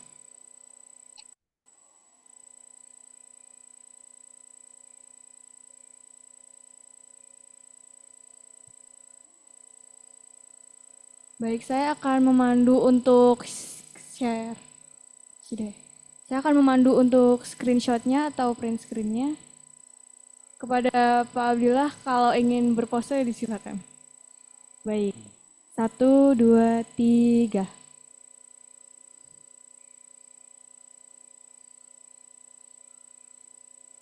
Sekali lagi mungkin 1, 2, 3.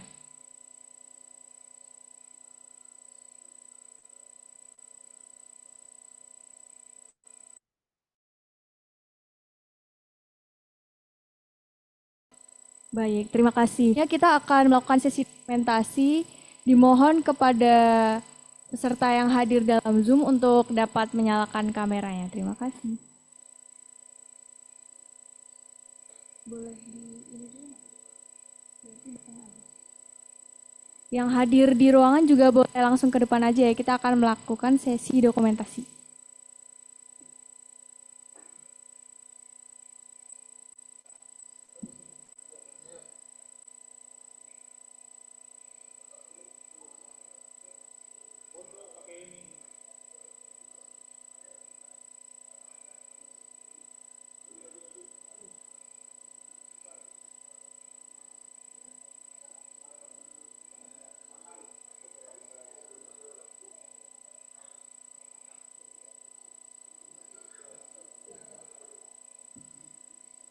Pak Dian, apa kabar Pak Dian? Baik, Mas Abdillah, sehat. Ya, alhamdulillah. Kapan ke Siloke lagi nih? Waduh.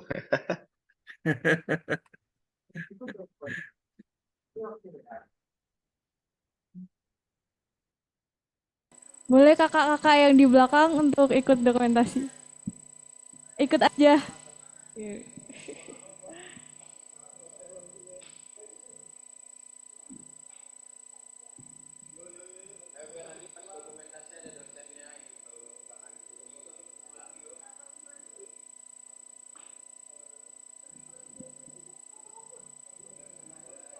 Di depan lah jongkok.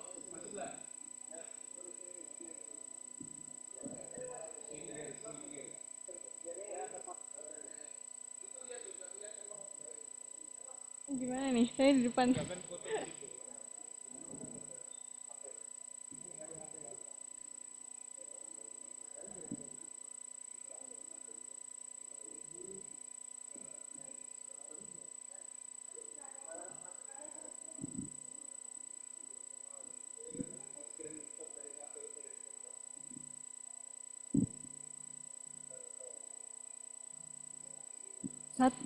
Bentar. Bapak Ibu yang di Zoom boleh siap-siap untuk pose ya. Salam Geopark gini, salam Geopark. Tapi itu nggak kelihatan. Jadi deh. Boleh Bapak Ibu yang di Zoom untuk menggunakan seperti ini. Oke, kita mulai ya. Satu, dua, tiga. Sekali lagi. 1, 2, 3. Baik, terima kasih semuanya. Baik, terima kasih Dengan semua berakhirnya JNT. sesi dokumentasi kali ini, maka berakhir pula acara seminar Jumat ex-Gea Career Talk pada siang hari ini. Saya Rizna Aulia selaku moderator mengucapkan mohon maaf atas segala kesalahan yang saya lakukan selama memimpin sesi seminar ini. Saya juga ingin mengucapkan terima kasih kepada Pak Abdillah atas pemateriannya, kepada Bu Ipuk atas sambutannya, dan juga Pak Mino atas sambutannya. Kepada hadirin juga saya mengucapkan terima kasih atas kesediaannya untuk mengikuti acara seminar pada siang kali ini. Demikian dari saya. Wassalamualaikum warahmatullahi wabarakatuh. Untuk Salam Bapak warahmatullahi Ibu wabarakatuh. di Zoom dipersilakan untuk live. Terima kasih JNT. dan sampai jumpa di lain waktu. Waalaikumsalam. Terima kasih. Terima kasih. Iku Ben langsung hubungi aku itu. Terima kasih Pak Baras.